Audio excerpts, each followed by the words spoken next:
If you're currently in your 60s in the Netherlands, whether you're already retired, planning to retire soon, or still working, 2026 marks the most significant transformation to the Dutch pension system in your lifetime, and the decisions you make right now will determine your financial security for the next 20 to 30 years.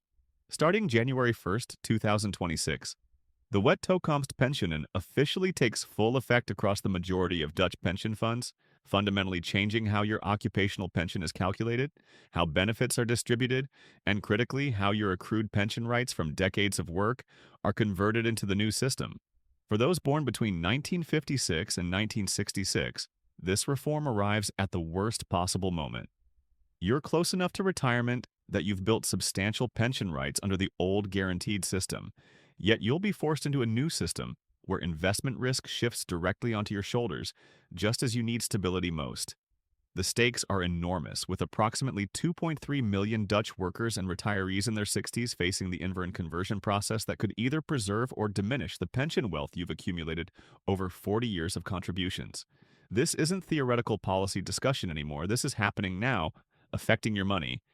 And you need to understand exactly what's changing, how the conversion impacts you specifically, and what actions you must take immediately to protect your interests before irreversible decisions are made on your behalf.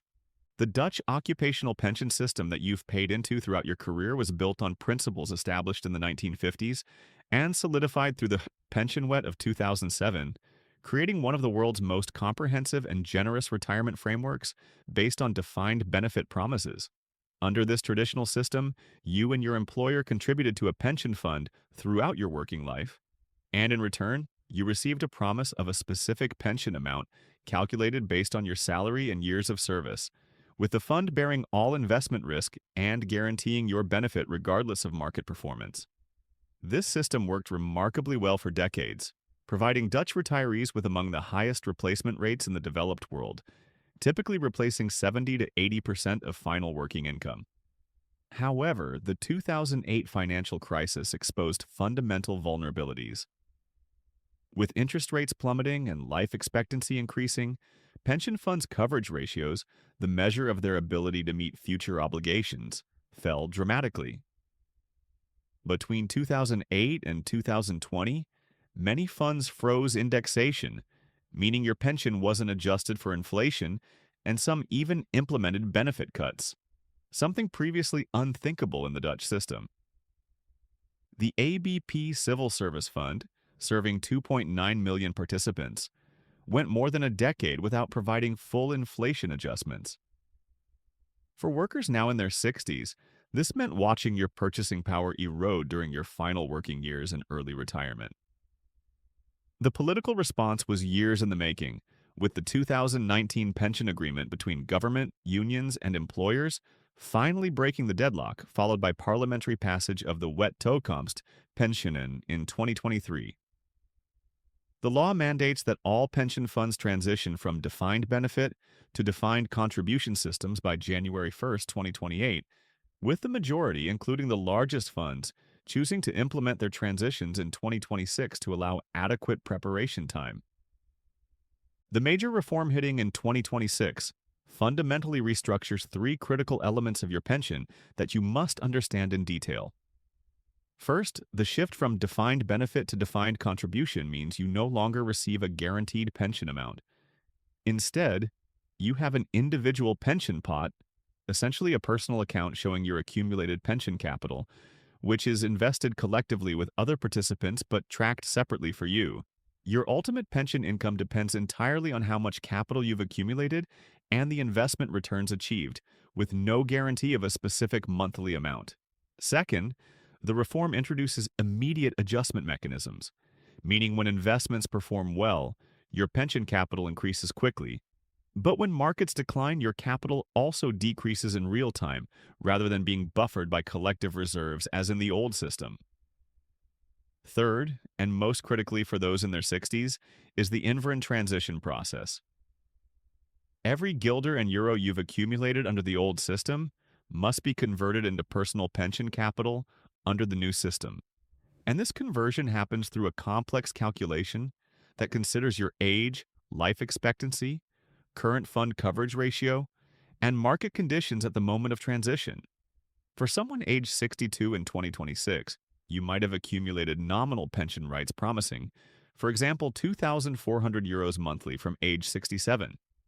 The Invaren process converts this promise into a capital amount, perhaps €450,000, which then gets invested and eventually converted into an income stream based on prevailing conditions when you retire.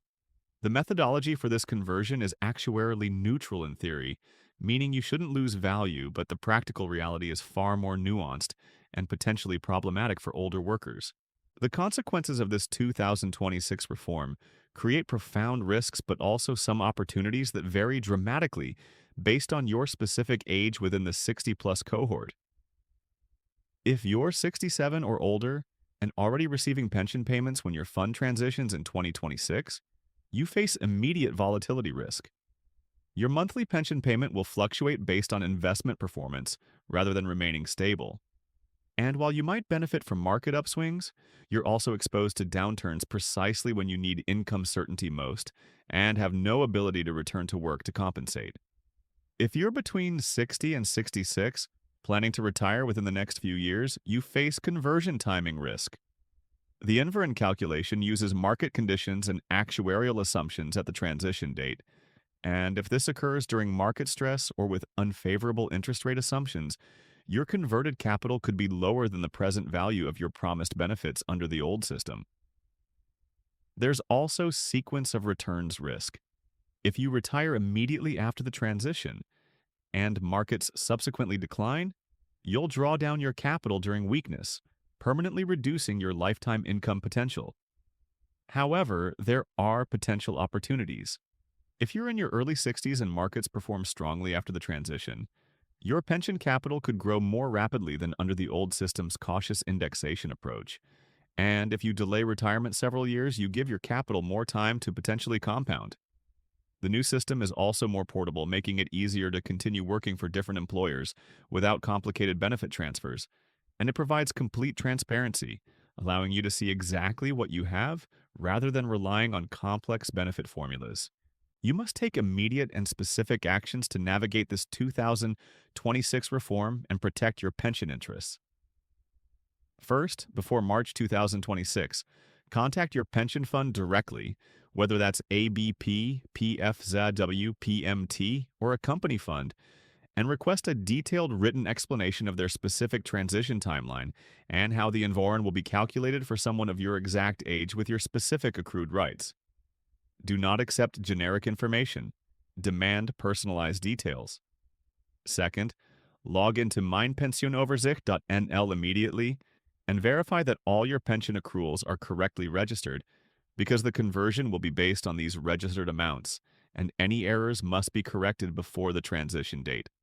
Third, obtain your most recent uniform pension statement, the UPO, which shows your projected pension at retirement age, and carefully review the assumptions and amounts listed.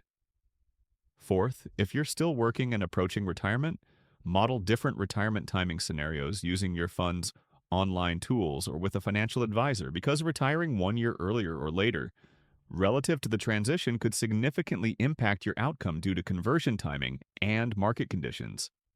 Fifth, understand your fund's chosen contract type. Most large funds are implementing the Solidarity Contract, which maintains some collective risk sharing, while smaller funds might choose the flexible contract with fully individual risk profiles, and this distinction fundamentally affects your exposure. Sixth, if you disagree with the conversion calculation or believe errors were made, you have a legal right to file a formal objection with your pension fund within 6 weeks of receiving your conversion notification, and this objection must be taken seriously by the fund with a formal response required. Seventh, consider whether working longer makes sense in your situation. Delaying retirement a few years allows more pension accrual under potentially more favorable new system rules and gives your converted capital time to grow before you start drawing benefits. Eighth, review your complete financial plan, including AOW, savings, mortgage status, and other income sources, because your occupational pension will be more variable and you need buffers to handle volatility. Finally, if you find the information overwhelming or cannot get clear answers from your fund, Contact an independent pension advisor who specializes in the transition. And while this costs money, the potential impact on your lifetime income justifies professional guidance.